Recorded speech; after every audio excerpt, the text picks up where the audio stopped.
Fort Bragg. To the uninitiated, it's a sprawling patch of pines and sand in North Carolina, but to the rest of the world, it is the center of the military universe, home to the 82nd Airborne, the All-Americans, and the Shadow Warriors of the Special Operations Command. For over a century, this wasn't just a base, it was a promise. A promise that if the world caught fire, the elite would be out the door in 18 hours to put it out. It was the place the world's enemies feared most, because it was the place where the hammer was kept. But at 900 hours, that fear changed addresses. It didn't start with a scream. It didn't start with a mushroom cloud or a declaration of war. It started with a silence so absolute it felt heavy.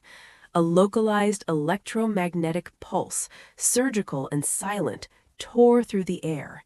In a single heartbeat, every cell phone, every radio, and every encrypted terminal in the city of Fayetteville went dark. The digital heart of the American war machine stopped beating, and then the sky began to break. High above the North Carolina pines, the clouds didn't just part, they were erased.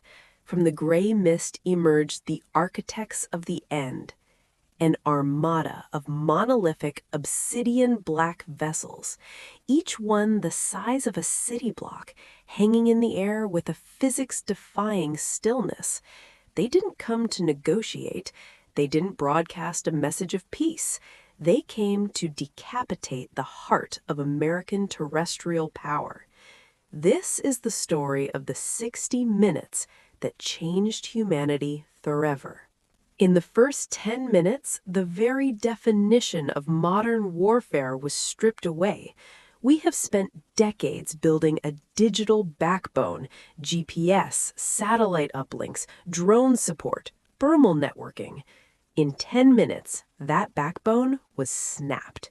The most advanced army on Earth was suddenly blind, deaf, and fighting in the dark. At 912 hours, the first Rippers made planetfall. These weren't foot soldiers in the way we understand them. They were autonomous kinetic drones moving with a terrifying insect-like agility that mocked human biology. They didn't go for the barracks first. They went for the hardware. They targeted the motor pools and the flight lines. Within minutes, the C-130s and the Apaches, the wings of the 82nd, were nothing but burning skeletons of aluminum and magnesium. Inside the chaos, Major General Marcus Vance stood in a command center that had become a tomb of dead screens. He realized the gravity of the situation instantly. They weren't just being attacked, they were being dismantled. He resorted to the only thing the invaders couldn't jam, the human voice and the brass of a bugle. Runners were dispatched on foot. Dirt bikes roared to life, weaving through the stalled traffic of Fayetteville. The order was simple, primal, and echoed the wars of a century ago. Assemble at the ammunition depots. Fight with what you can carry. By the 30-minute mark, Fort Bragg was no longer a base. It was a chaotic patchwork of Alamo positions. The heaviest fighting concentrated around Longstreet Road. This is where the legends are made. This is where the 82nd Airborne reminded the universe why they wear that patch. Without computer-aided sights or smart links, they relied on iron sights, muscle memory, and raw instinct.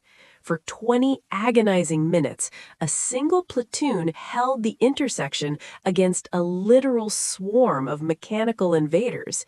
They used light anti-tank weapons and raw courage to turn the Rippers into scrap metal. But for every drone they downed, the Armada deployed something worse. Thermal lances, beams of concentrated plasma that didn't just heat up targets, they turned reinforced concrete into liquid glass. The defensive lines weren't just broken, they were evaporated. The air smelled of ozone and scorched earth. 9:45. 45 minutes since the first shadow fell over the pines. The perimeter was gone. The surviving forces, a mix of paratroopers, cooks, and mechanics, retreated towards the underground command center known as the Iron Gate. It was here that the Delta Force operators and Special Forces units made their final stand. These were men who had spent their lives in the shadows, now forced to fight in the light of a dying base. They didn't fight for a victory, they fought for time. Using old-school claymores and manual explosives, they did the unthinkable.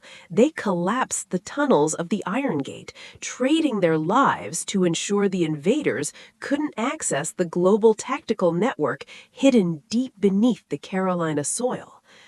There were no heroic last-minute reinforcements. No silver bullet was found in a laboratory. As the 1-hour mark approached, the hum of the Armada grew deafening, vibrating in the very bones of the survivors. The black ships began to settle, their massive weights crushing the smoking remains of the runways. At 1000 hours, the guns went silent. Fort Bragg, the pride of the U.S. Army, the fortress of the free world, had fallen. In just 60 minutes, the strongest military installation on Earth had been neutralized. The world watched in horror as the black monoliths claimed the center of the military universe. To the invaders, it must have looked like a total victory. But the Armada made one critical, fatal mistake. They focused on the machines. They focused on the buildings and the hardware. They counted the tanks they destroyed and the planes they melted. What they didn't account for were the thousands of soldiers who didn't die in the trenches, the thousands who took their rifles, their rucksacks, and their rage and vanished into the surrounding forests of the sandhills. The invaders think the battle is over. They think they have conquered the heart of the American warrior. They are wrong. The fall of Fort Bragg. The war has only just begun.